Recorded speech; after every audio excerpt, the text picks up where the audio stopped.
What's up, guys? Welcome back to the channel. Here we are with another reaction. In this one, we have March for Australia, 31st of August. The title kind of caught my attention, so I was like, what will the march be for? That's what I'm wondering now. We're about to find out. Before we do, if you guys happen to enjoy, please don't forget to subscribe, give the video a thumbs up. Let's get to it. Now, I need to make this clear, guys. I'm not an event organizer. I'm not a promoter for events. But on the 31st of August, rumblings have started that there will be a march for Australia. Hi, my name's Chris. I live in Australia. And I just want to open this video up first and foremost. And a question to you watching. What makes Australia great to you? What do you love about this country? I've never been to Australia. But if I had to choose, I'd say the people. I'd say just from all the videos I've seen, it seems like the culture in Australia is more laid back. You guys do get your exercise in the mornings. Y'all a active country, so laid back, active.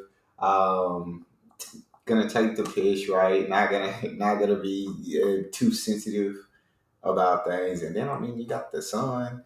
But I think the people of Australia, what makes Australia great. From what I've seen in the videos, when I go, I'll get to experience the environment, the culture, the food, and I might have more answers for you.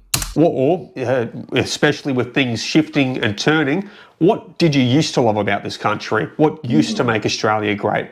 Because right now, on everything I see going around me, especially over the last few years, where I've been focusing on it like a hawk, just laser-eyed in, it is getting worse and worse. It is a slippery slope, and it's not been just the last few years. It's been happening quite a bit longer than that. It feels like decades now. It's just sliding down to this certain point where it's just culminating to a huge pile of shit.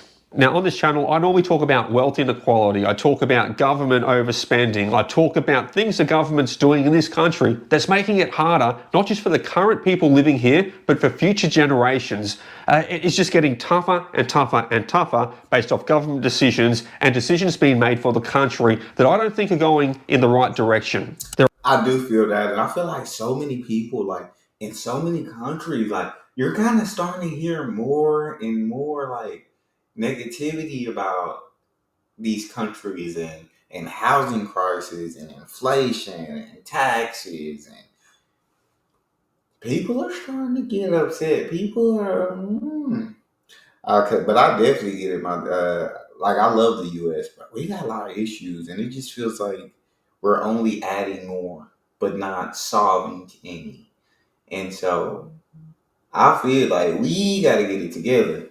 There are problems that Australia needs to focus on onshore in our country. There are problems we need to fix here before worrying about the problems happening on the other side of the world. Just as one example, the other weekend in Australia, Sydney Harbour Bridge had 100,000 people doing a march, a pro-Palestine march across the bridge. Now, I watched a lot of footage about it. I've done a lot of research, a lot of reading up on it. And I think a lot of people, they don't want genocide occurring. They don't want, war occurring. They want an end to the war. And that's well and fair to get up and march. And you know what? To say that is an Australian value. But there was no Australian flags in the march. From what I saw on any footage across the news, the only flags I saw were either being burnt or from a protester, a counter-protester that showed up with an Australian flag, and he got punched by some crazy-looking person with green hair.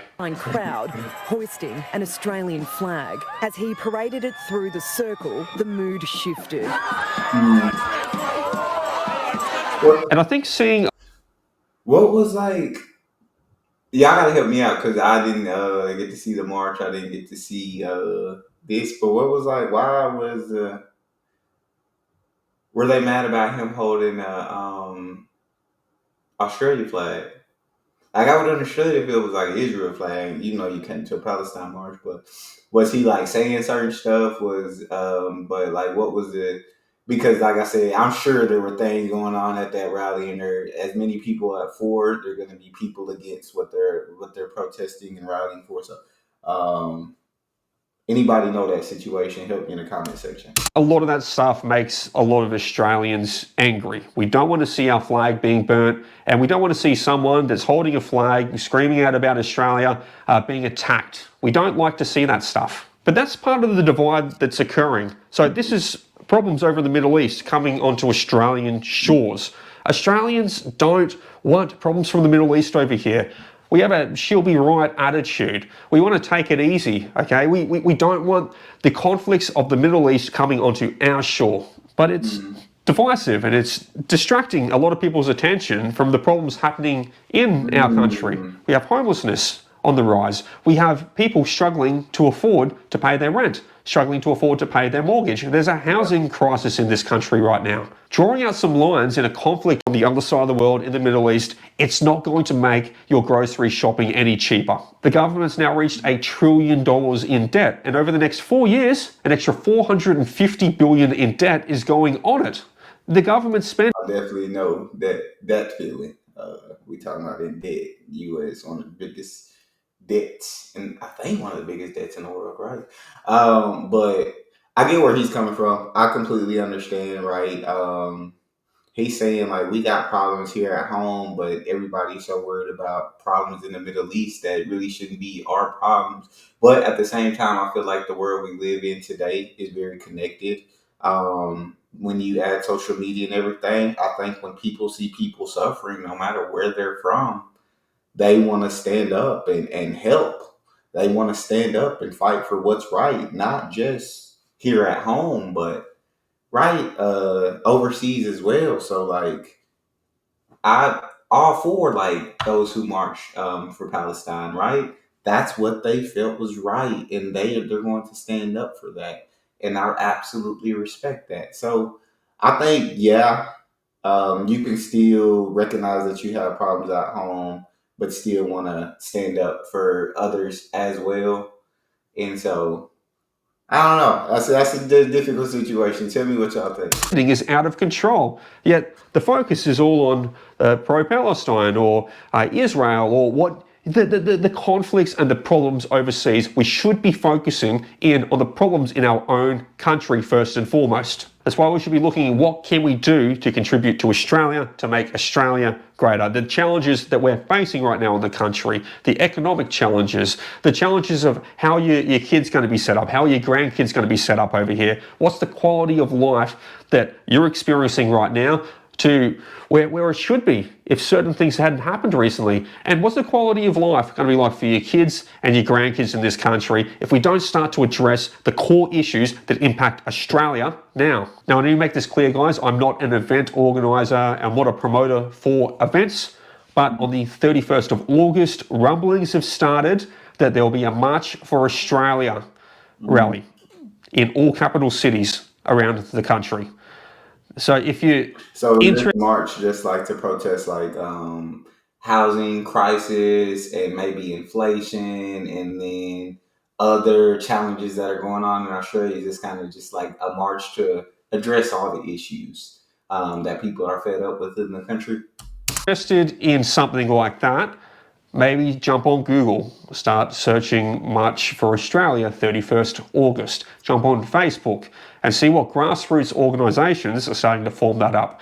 I will attend a Brisbane one. If someone does organise it, I'll be happy to show up there, show my support and march with my fellow Australians. I would just like to see Australians uniting on Australian issues and seeing a rally, a march, a protest where there's actually Australian flags being held. Right now, I think Australia's just a few years behind where the UK is. They're dealing with their remigration rallies right now. They've got a different immigration issue to what we have over here. They have illegal immigration coming through, whereas Australia has an issue with its immigration caps. The amount of people we're letting through legally on different visa type programs. We're over 600,000 new people on visas coming into Australia right now, and that's not holiday visas for the year. But a March for Australia, it's not going to be just about immigration. It's going to be about... And I think a lot of people are getting upset about immigration in so many countries. And like I always say on that subject, I understand both sides of the argument. So it's hard for me to stand firmly on one side when I do get where both sides are coming from.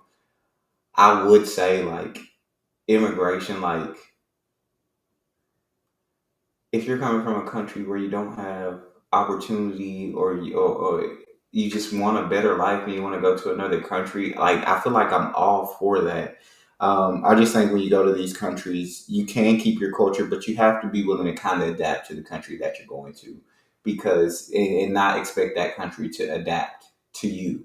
And I think so. I think that's the problem, and that's where a lot of people are getting upset with immigration, because they feel like with the more immigration that's coming in, they see their country changing, and they don't like that change in a sense. I'm not saying change is a bad thing or a good thing.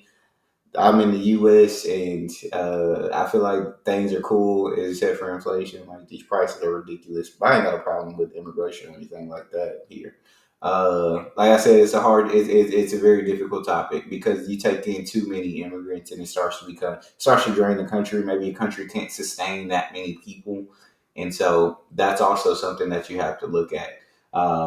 Sad, but very difficult topic. Cost of living, it's going to be about housing, about homelessness, issues that we're facing here, issues for the future of this country.